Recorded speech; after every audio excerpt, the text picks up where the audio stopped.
আসসালামু আলাইকুম এবং নমস্কার। তো আপনারা নিচে দেখতে পাইতরা এই ভিডিওর যে পরিস্থিতি, এটা হইল কি শিলচরের মাঝে এই 2 দিনের একটি গতিতে বৃষ্টি এবং ঘূর্ণিঝড়, সেই কারণে শিলচর রোড একদম ডুবিয়ে আছে। শিলচর, করিমগঞ্জ এইসব টাউনে একদম ফ্লাড। তো আপনারা নিশ্চয়ই দেখতে পাইতরা ভিডিওর মাঝে যে এত বেশি বৃষ্টি হয়েছে, একটা ডিমর দোকানও, গুদামও আর কি, একটা ডিমর গুদামও সব ডিম মানুষে বাটিয়া সিঁড়ি লিয়ে যেতে গিয়া এত বেশি মানে বৃষ্টি হয়েছে যে গুদামর ভিতরে হাঁটু জল। আর এত বৃষ্টি হয়েছে পুরা রোড একদম ডুবিয়ে আস। তো প্রতি বছর আর কি শিলচরের মাঝে এইভাবে বৃষ্টি হয় আর ফ্লাড হয়, যেহেতু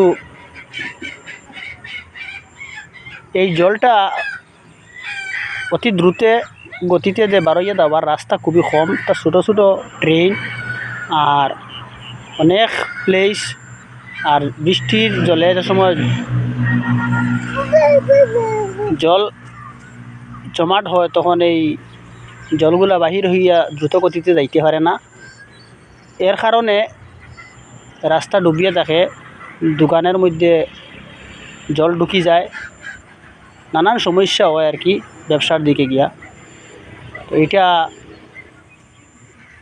আমি আশা করি যে এটার অতি সত্বর একটা প্রস্তুতি নেওয়া প্রয়োজন, যে এই জলগুলা, বৃষ্টির যে জলগুলা জমাট বাঁধে আর রাস্তা ডুবিয়ে থাকে, দোকানপাট এই সেই ইত্যাদি ডুবি যায়, মানে দোকানের ভিতরে জলটা ঢুকি যায়।